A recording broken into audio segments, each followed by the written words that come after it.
감사합니다. 우리 옆에 분하고 인사할게요. 봄이 왔습니다. 봄이 왔습니다. 네, 봄봄봄봄 봄이 왔습니다. 네, 봄이 왔습니다. 네. 오늘 운전하고 오는데 개나리, 그쵸?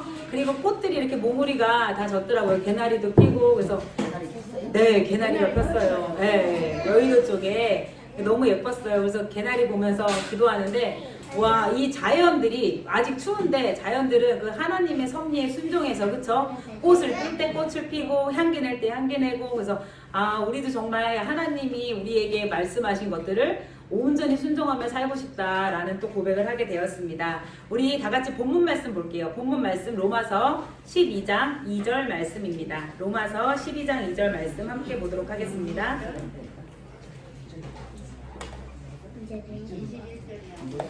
12장 12절. 로마서 12장 2절. 네. 로마서 12장 2절 말씀입니다. 우리 딱 한 절이니까 함께 한 목소리로 읽을게요. 네, 우리 아이들은 요거 보이죠? 같이 읽읍시다. 누가 큰 소리로 읽는지 잘 볼게요. 로마서 12장 2절 다 같이 시작.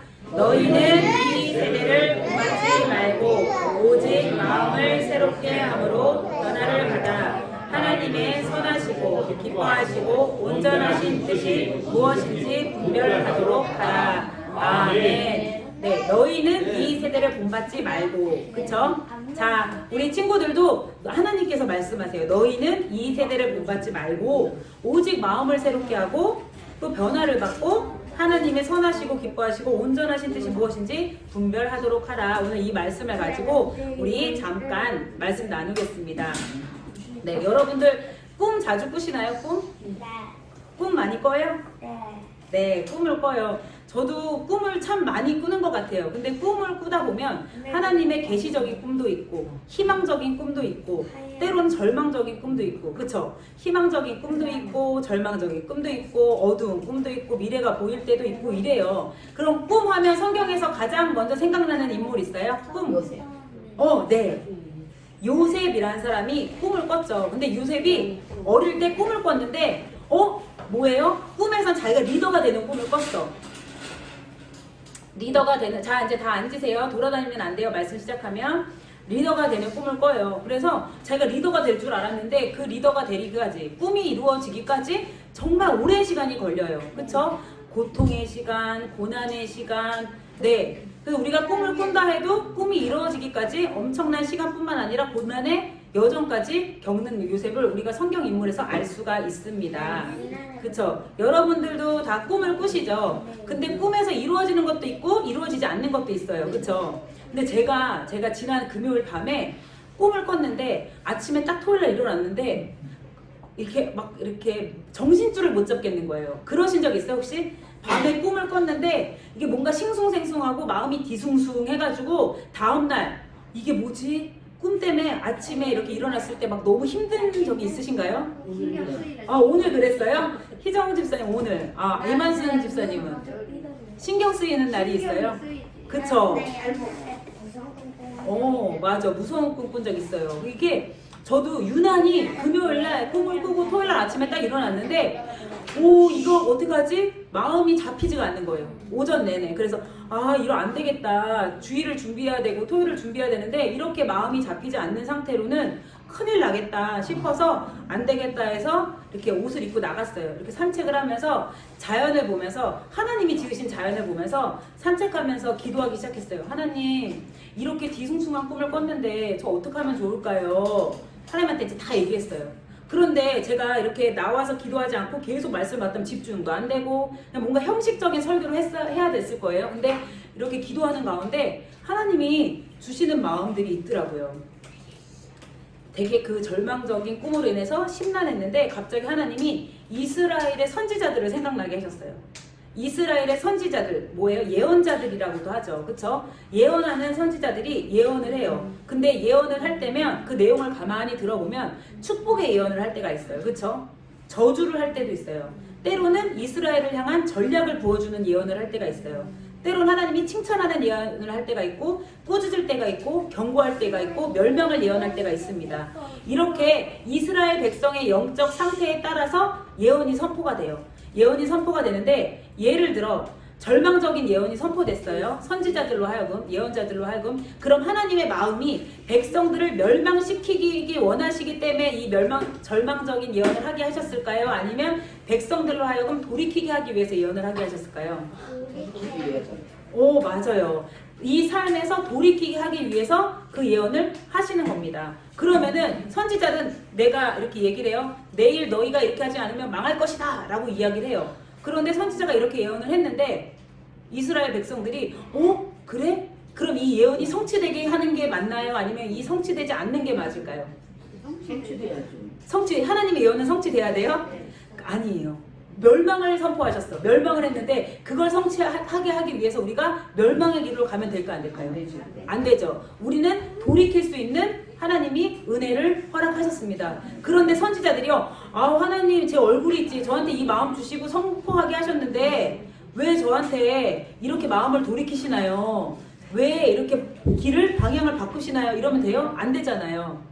그래서 제가 어저께 기도하는데 딱 그 마음이 드는 거예요. 하나님이 우리에게 어떠한 꿈을 꿔요. 근데 뒤숭숭해요. 그럴 때 우리 마음이 힘들어요. 그럼 우리는 선택할 수 있어요. 하나님의 성품을 먼저 묵상하시면 됩니다. 하나님이 예를 들어서 가족들이 막 아픈 꿈을 꿨어. 우리 가족을 아프게 하는 게 하나님의 성품인가요? 아프지 않게 하는 게 하나님의 성품인가요? 아프지 않게 하는 게 하나님의 성품이죠. 그래서 꿈에서 보여준 이 예언적 메시지는 무엇을 위해서? 가족들을 위해서 깨어 기도하라 라는 사인인 줄 믿습니다. 아멘. 저도 막 절망적인 꿈을 꾸고 이게 너무 혼란스러운데 그걸 찾아 나가기 시작한 하나님은 어떤 분이지? 하나님은 이렇게 절망으로 나를 이끄시는 분인가? 희망으로 이끄시는 분인가? 여러분 어떠세요? 하나님 뭘로 이끄세요?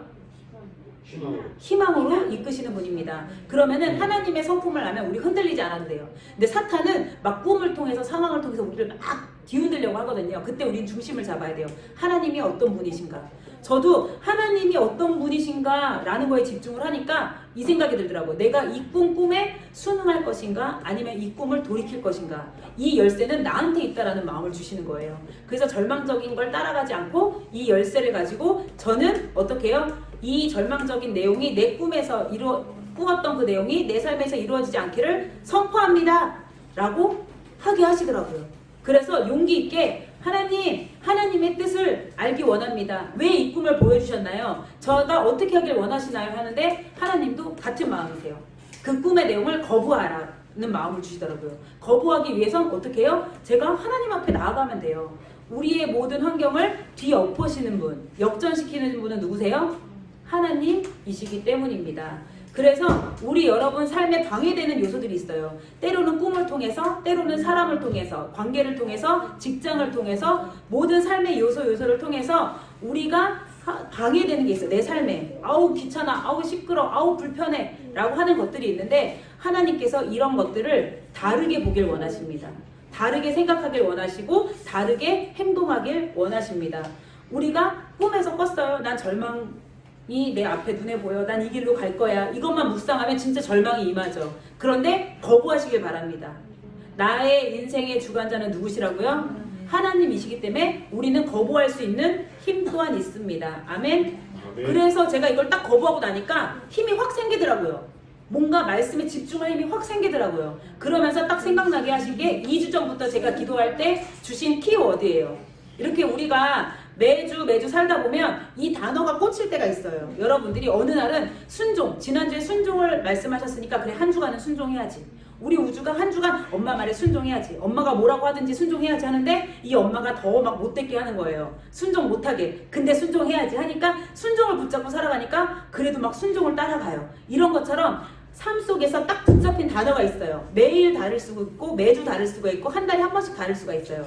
근데 저한테 2주 전부터 하나님께서 저한테 주셨던 단어가 거스르는 삶, 거스르는 자, 역행하는 삶에 대해서 자꾸 마음을 주셨어요. 그런데 이 꿈을 꾸고 기도하는 가운데 거스르는 삶이 도대체 뭘까요?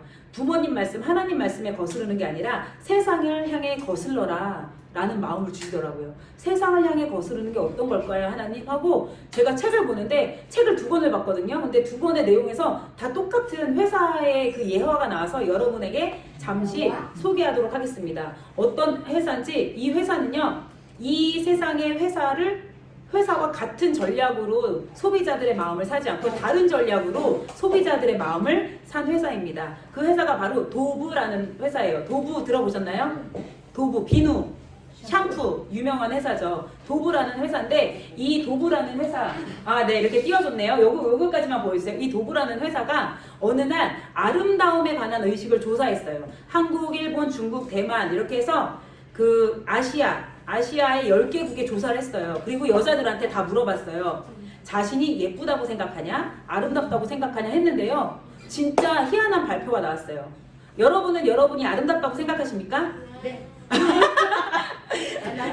어떻게 생각하세요? 거울을 딱 봤을 때 나 너무 아름다워라고 생각하고 오셨습니까? 아니면은 난 별로야. 나 이것도 고치고 싶고 저것도 고치고 싶고. 근데 남자분들은 어떠세요? 별로예요. 본인이 오늘 아침에 거울 보면서 나 진짜 멋있다라고 느끼셨어요? 예. 네. 나는 깜짝 놀랐네.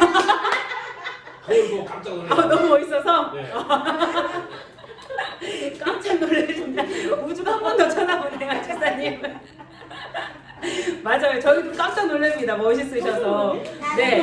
그래서 이 도브라는 회사가 설문조사를 했대요. 그랬는데 되게 의외의 답이 나왔어요. 이 설문조사를 2,100명한테 했는데 여성 가운데 3%만이 나 아름다워요 라고 대답했고 나머지 97%는 자기에 대한 컴플렉스, 난 여기도 고치고 싶고요, 이것도 안 되고요, 다 이런 컴플렉스가 있다고 합니다. 그러니까 100명 중에 3명만 내가 괜찮다고 생각하는 거예요. 그 100명 중 3명이 이만순 집사님입니다. 네. 네. 그래서 우리가 이런 것 때문에 이 심리학자들이 남성들은요 70%가 자기한테 만족을 한대요. 여자들하고 반대로 남자들은 거울을 딱 보면 이현아, 남자들은 딱 거울 보면 나 진짜 멋있다고 느끼는데 반대로 여자들은 아닌 거예요.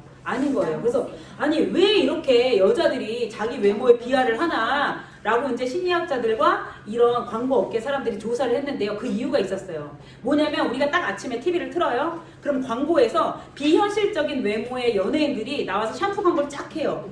그러면은 우와, 전지현이 샴푸 광고를 하는데 머리가 저렇게 아름답네? 머릿결이 좋네? 하고 내 머리를 딱 보면 빗자루털 같아요. 그러면 그걸 사고 싶은 거예요. 그쵸? 그러니까 근데 내가 그걸 샴푸 쓴다고 전지현이 되나요? 아니요. 아닌데 내 모습이 있는데 자꾸 이상세계로 걷게 해요. 그러니까 여자들이 이상적인 얼굴만 보니까 이 여자들이 뭐예요? 자꾸 자기한테 만족을 모르는 거예요. 근데 더 심해지고 있어요. 요즘 TV에서 빼짝 마른 모델들 정상이 아니잖아요. 근데 막 다 예쁘다 막 이러니까 우리는 너무 뚱뚱한 것 같아요. 막 그쵸? 자괴감에 들고 막 여기도 고쳐야 되고 저기도 고쳐야 되고 여자들이 만나서 하는 소리가 그런 소리인 거예요. 화장품 얘기, 다이어트 얘기, 먹으면서 다이어트 얘기, 그쵸? 찍어 바르면서 화장품 얘기, 이게 잘못된 거예요. 이거를 알아챈 도브라는 회사가 아니다, 이거 너무 비현실적으로 이 사람들을 병들게 한다 라는 생각을 한 거예요. 그래서 이 도브라는 회사가 광고계에 혁명을 일으킵니다. 그래서 주 고객인 여성들이 이 사회적인 문제를 일으킬 수 있는 이런 거에 이 마케팅에 고통받고 있다는 것을 주장하면서 그 평범한 여성들이 자연스러움, 아름다움을 찾을 수 있도록 광고 캠페인을 해요. 리얼 뷰티라고 해서 당신이 있는 그대로가 아름답습니다 라는 캠페인을 하면서 모델들을 싹 바꿔요. 진짜 예쁘고 막 이런 모델들이 아니라 보세요. 화장품 모델에 누굴 썼어요? 할머니. 근데 너무 자연스럽게 아름답지 않나요? 그쵸? 할머니를 모델로 씁니다. 그쵸? 이게 도부의 전략인 거예요. 그리고 다음은 막 모델들을 쓰는 게 아니라 다음 거 한번 보여주시겠어요? 이게 광고인데 그냥 일반 여성들 배가 나오고 뚱뚱하고 살쪄도 다 살 빼고 도부를 착용하세요 이게 아니라 그냥 자연스럽게. 말랐다고요? 마른 사람도 있고 뚱뚱한 사람도 있고 네, 다 다릅니다. 빨리 그냥 지워주세요. 네. 아니에요. 자세히 보면 배 나온 사람도 있고 이렇게 썩거나가지고 저게 말라 보이는 거지. 자연스러움. 그래서 너무 자연스럽게 네, 스스로의 아름다움과 가치를 바라볼 수 있도록 도와주는 이런 광고 캠페인을 하고 또 프로그램을 열어서 요즘에 그 10대들 있잖아요. 8세부터 14세까지 외모 지상주의 이런 아이들을 대상으로 계속해서 가치관을 바꿔주는 거예요. 너희 있는 그대로 모습이 아름다워라고. 근데 저도 10대를 키우지만 계속 세상에 너무 예쁘고 화려한 사람들이 많으니까 맨날 자기가 부족한 거예요. 그래서 이런 부분들. 그래서 다른 회사들은 어때요? 수단과 방법을 가리지 않고 수익을 창출하는 목적으로 그쵸? 딱 운영을 해요. 경영을 해요. 근데 이 도브라는 회사는 어때요? 인간의 가치, 존엄성을 생각해 보는 거예요.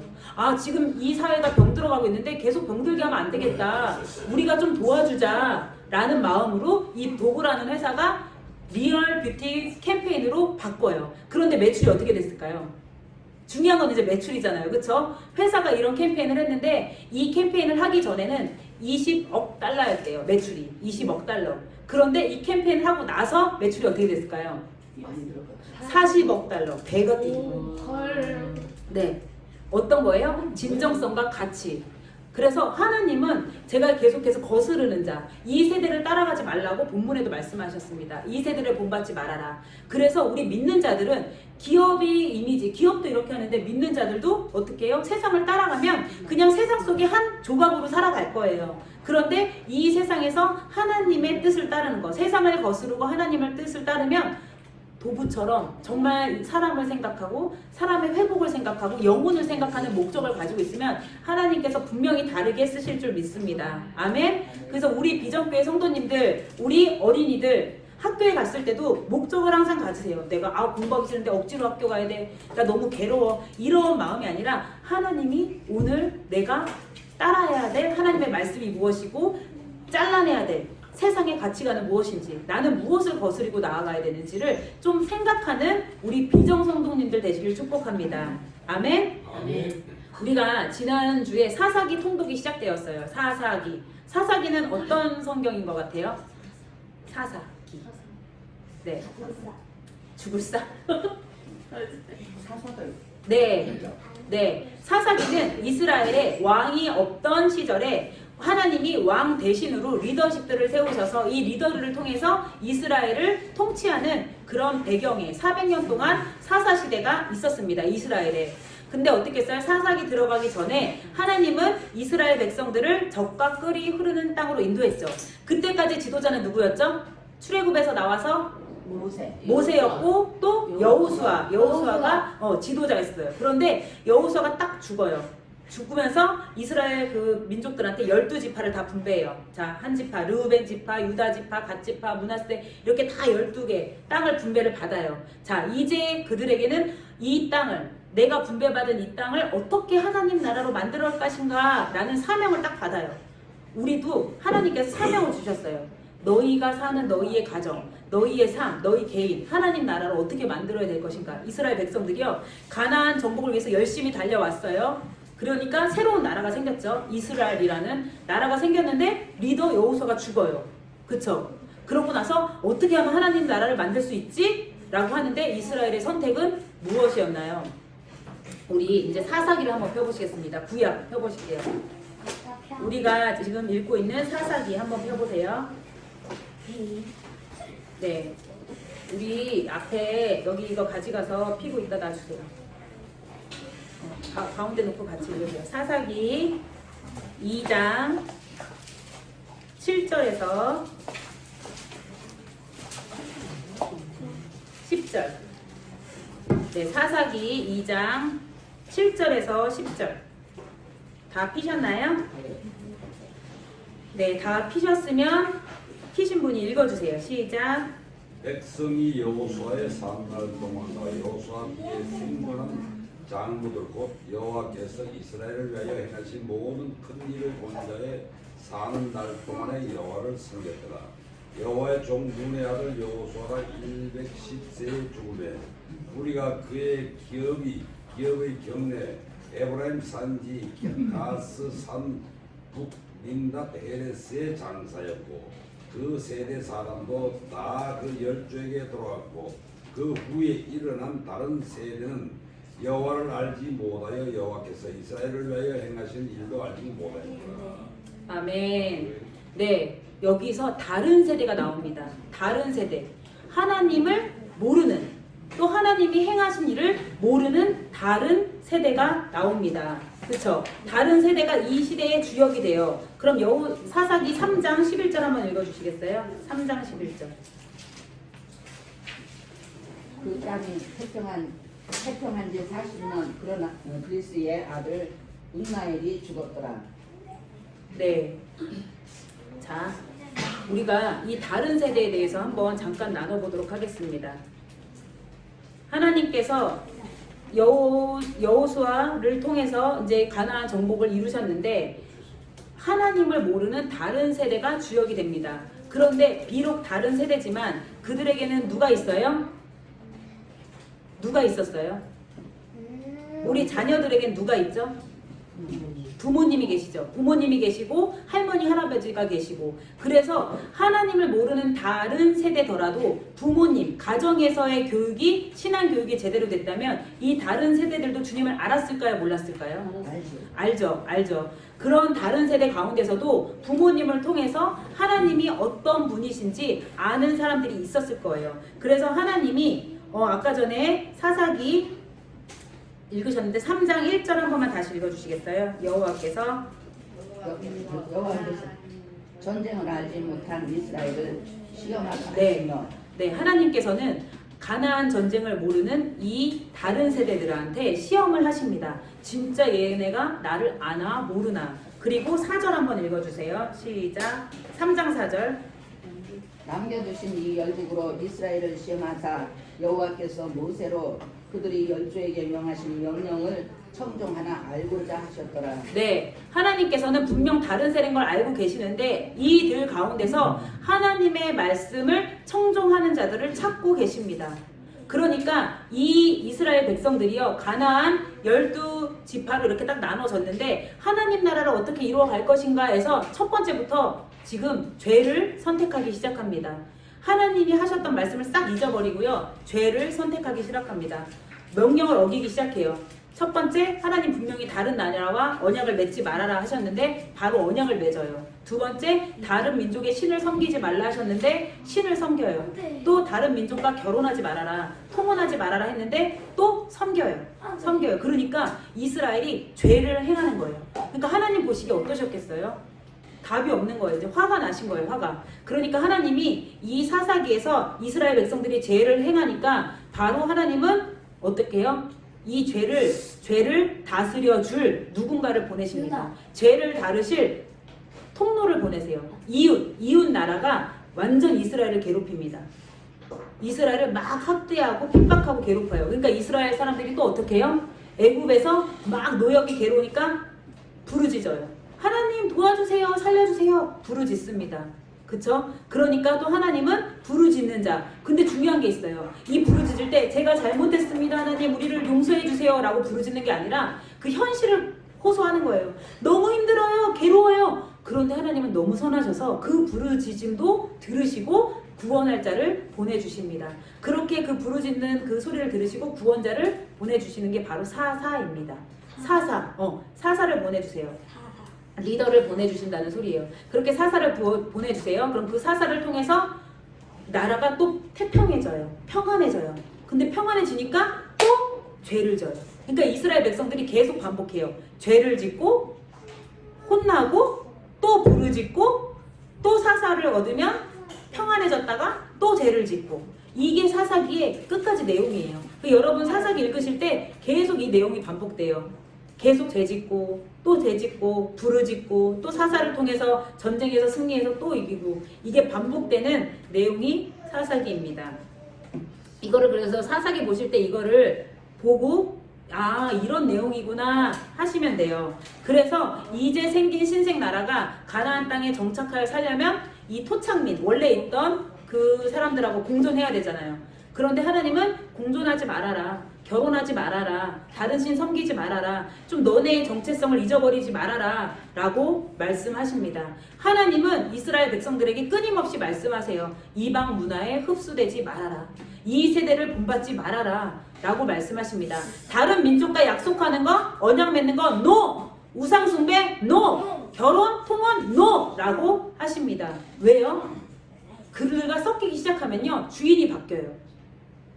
이스라엘 백성들도 그들과 섞이기 시작하니까, 다른 민족과 섞이기 시작하니까 죄가 시작되는 거예요.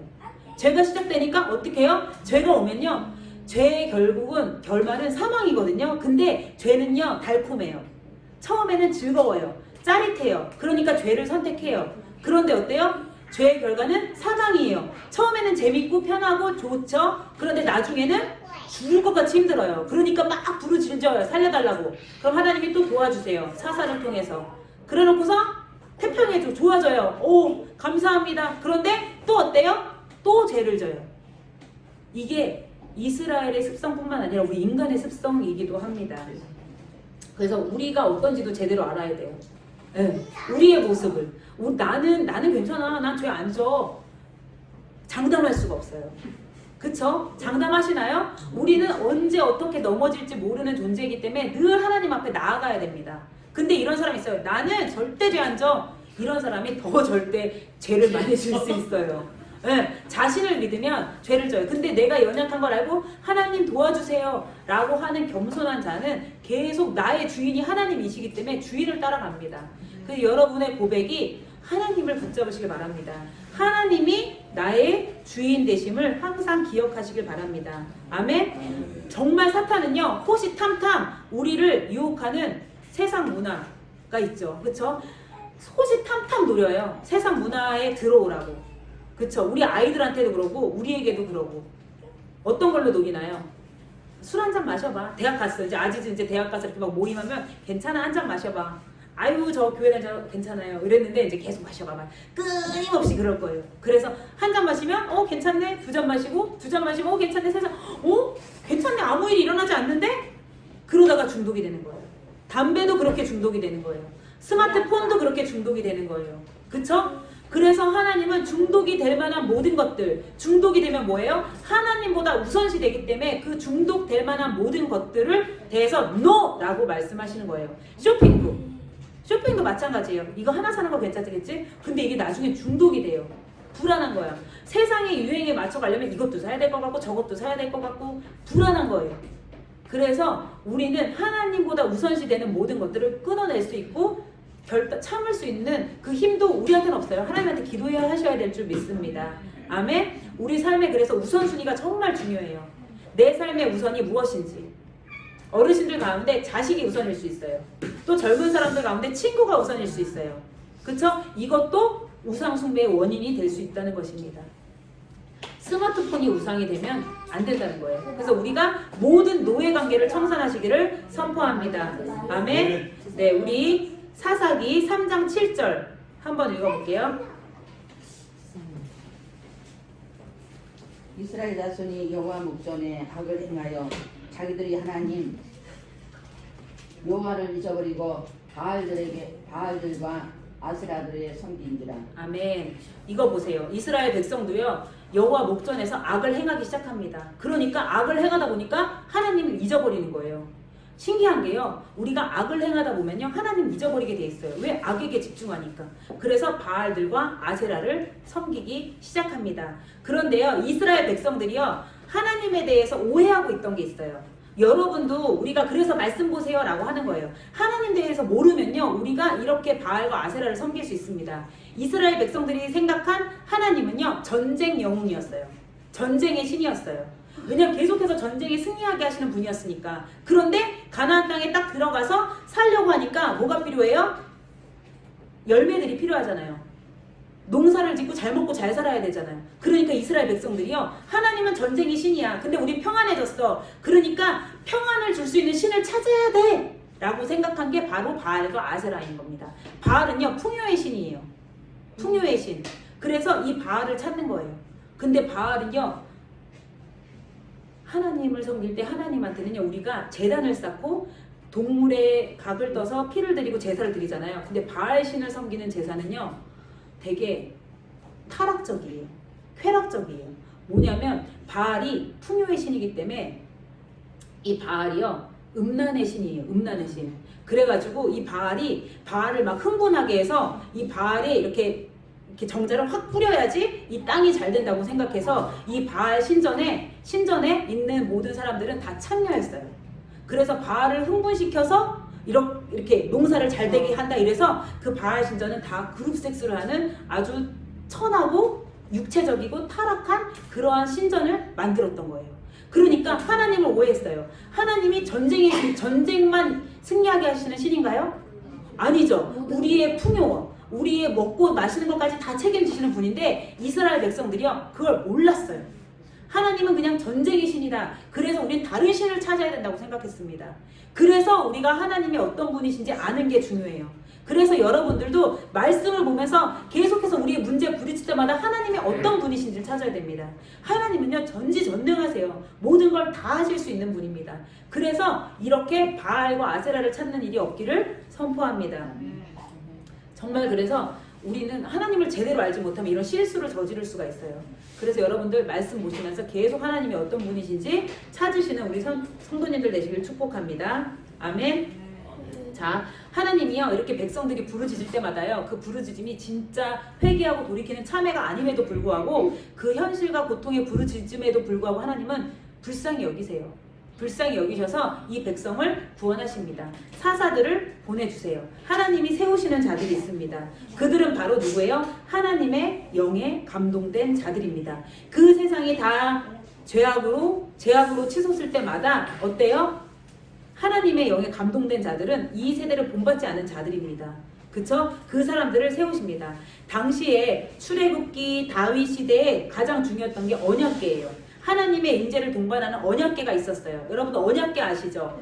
언약궤가 있었는데 이 언약궤를 동반할 때 전쟁 때도 언약궤를 가지고 나가서 승리하고 언약궤가 있어야지 하나님과 동행한다고 이스라엘 백성들은 느꼈어요. 그래서 언약궤를 항상 소중하게 여겼어요. 근데 사사기에 보시면 언약궤라는 단어가 딱 한 번 나와요.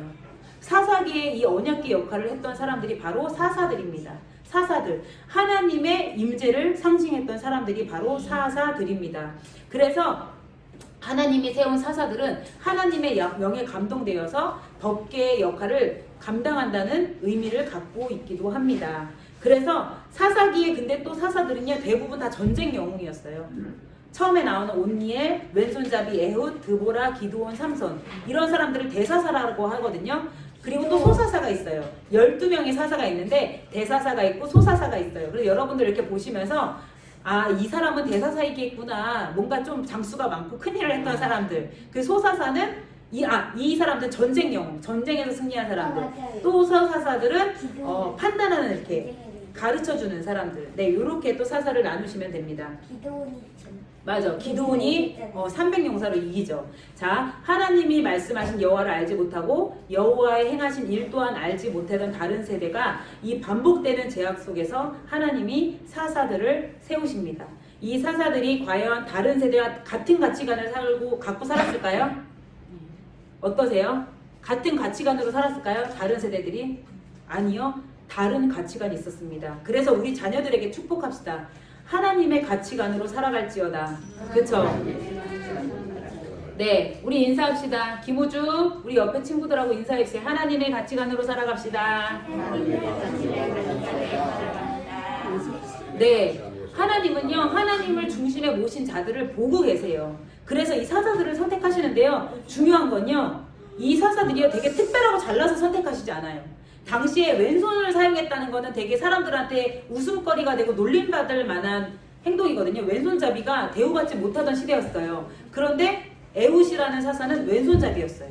그리고 또 여자가 사사가 된다? 말도 안 되는 일이죠. 그쵸? 그런데 하나님은 여자 사사 드보라를 세우십니다. 그리고 또 기드온은요 완전 겁쟁이였어요.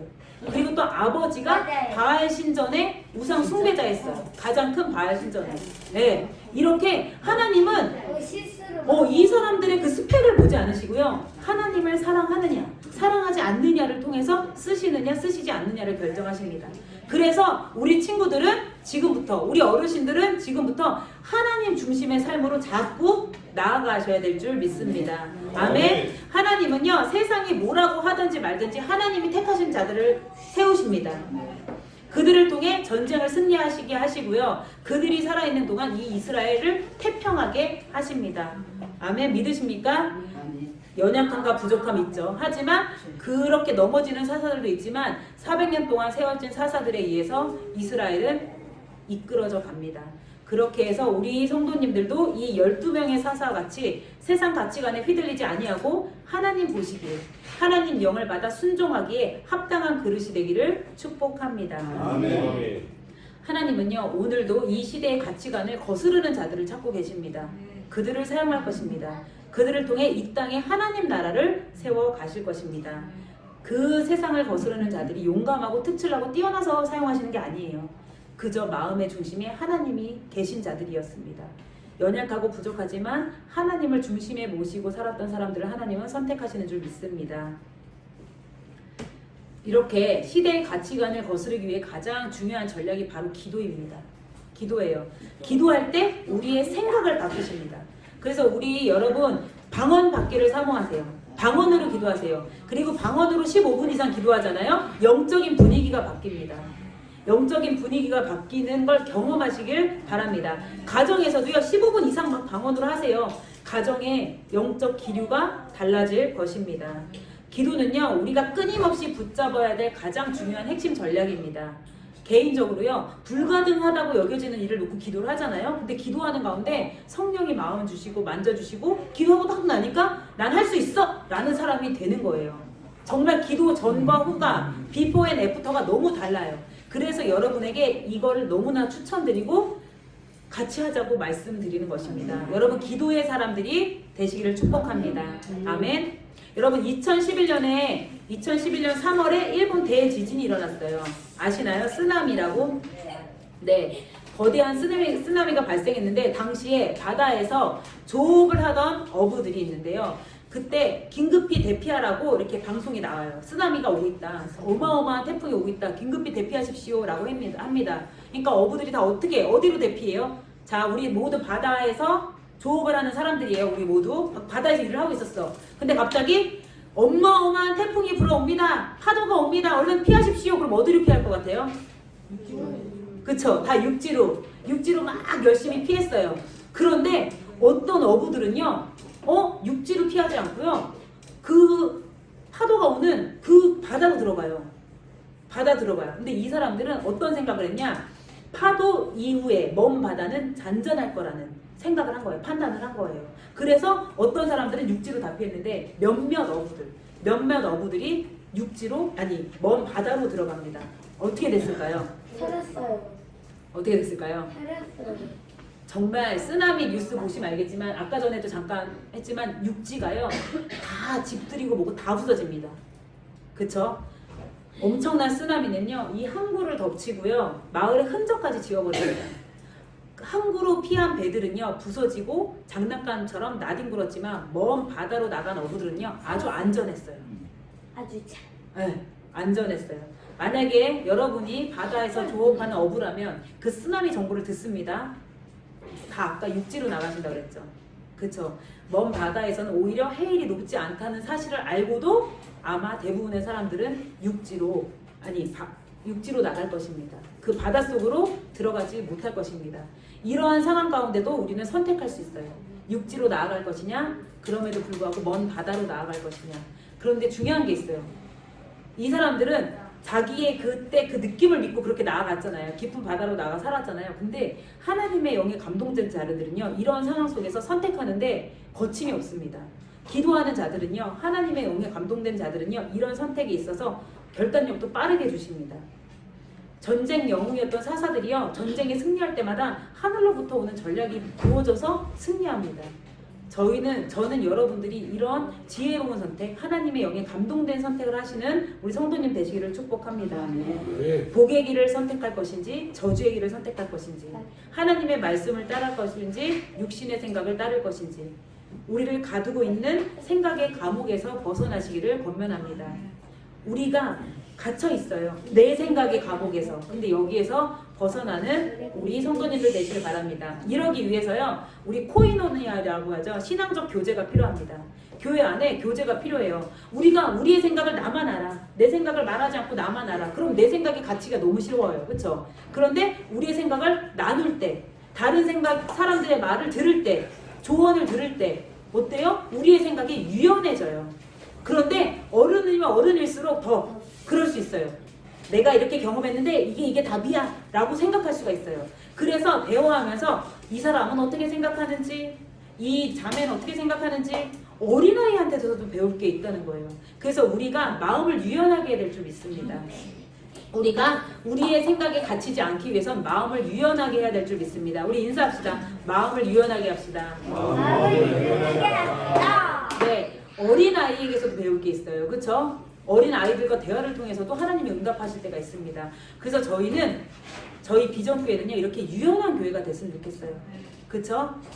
같이 예배드리면서 아이들의 생각도 존중해주고 어른들의 생각도 존중해주고, 그래서 우리 아이들은 어른들을 공경하고 어른들은 아이들을 마음껏 사랑해주시는 하나 되는 비전교회가 되길 원합니다. 이렇게 생각할 때요, 우리 생각의 감옥에서 우리가 해방될 수 있어요. 빠져나올 수 있어요. 그래서 오늘 아침에 새벽에 기도하는데 하나님 그 마음 주셨어요. 이게 뭐냐면 그거예요.